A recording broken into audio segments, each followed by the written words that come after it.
નમસ્કાર મિત્રો, આજે જય માતાજી અને ખૂબ ખૂબ માતાજીની કૃપા છે કે આજે હું ઠેઠ સૌરાષ્ટ્રમાંથી એક ઇન્સ્ટાગ્રામમાં એક મેં વિડીયો જોયો હતો વણઝારી વાવનો, અને આજે હું સૌરાષ્ટ્રમાં એટલે કે અમરેલીથી ઠેઠથી માનો અહીંયા દર્શન કરવા આવ્યો છું.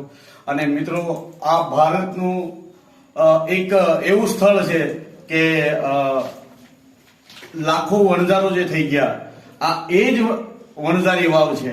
તો આ ભારતનો ઐતિહાસિક વારસો, તો ભારત સરકારને આપણે એટલું જ નિવેદન કરીએ છીએ કે લોકો અહીંયા સુધી દર્શન કરવા આવે ત્યાં સુધી માતાજીના દર્શન કરે. અહીંયા નીચે માં સિકોતરનું મંદિર છે, અહીંયા માં મેલડીનું મંદિર છે, અને આ કેટલા વર્ષ જૂની વાવ છે એ તો કોઈને ઇતિહાસ નથી ખબર, પણ કહેવાય છે કે વણઝારી વાવ એટલે લાખો વણઝારો જે થઈ ગયો એ સમયની આ વાવ છે.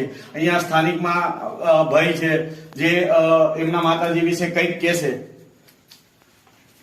કંઈક બોલો. આ વણઝારી વાવ તાલુકો કરજણ, જિલ્લો વડોદરા, એમાં ઉરદ ગામની સીમની અંદર આ વાવ આવેલી છે. આ વાવને 1000 વર્ષ થયા ઘડિયા એવું કહે છે ને 52 વર્ષની ઉંમર મારી થઈ છે ને મેં અંદર વાહનવટી સિકોતરમાં વિરાજમાન છે ને તમારે મનની મનોકામના પૂરી થાય છે. શ્રદ્ધાને યકીન જોવે. બસ આટલું જાણું છું. તો જે શ્રદ્ધાનો જે વિષય હોય ત્યારે મારો જ દાખલો તમે લઈ લો કે ઇન્સ્ટાગ્રામમાં એકવાર વિડીયો જોયો અને માતાજીની એક ભાવ હતો, શ્રદ્ધા હતો મને એમના ઉપર કે ક્યારેક માના દર્શન થઈ જાય. તો હું હાલ સુરત અને અમદાવાદ રોડ ઉપર પાલેજ ગામ આવ્યું છે, અને પાલેજ ગામથી 10 કિલોમીટર 11 કિલોમીટર વાવ આવી છે. ભારત સરકારને ફરીવાર નિવેદન કરું છું કે આ જગ્યા ઉપર એવી કોઈ વ્યવસ્થા કરો કે આપણા આ ઐતિહાસિક જે છે એના આજના યુગના લોકો અહીંયા સુધી પહોંચે.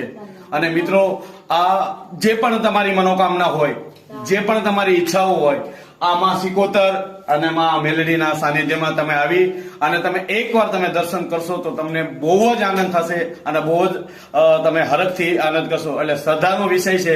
શ્રદ્ધા, વિશ્વાસ અને શક્તિ, એની કૃપા હોય તો તમારા બધા કામ પૂરા થઈ છે. અને હું મારા મનની અંદર એક એવી ઈચ્છા હતી કે હું એકવાર વણઝારી વાવની માતાજીના દર્શન કરું, અને આજે એ મારી ઈચ્છા પૂરી થઈ છે, મારું સપનું પૂરું થયું છે.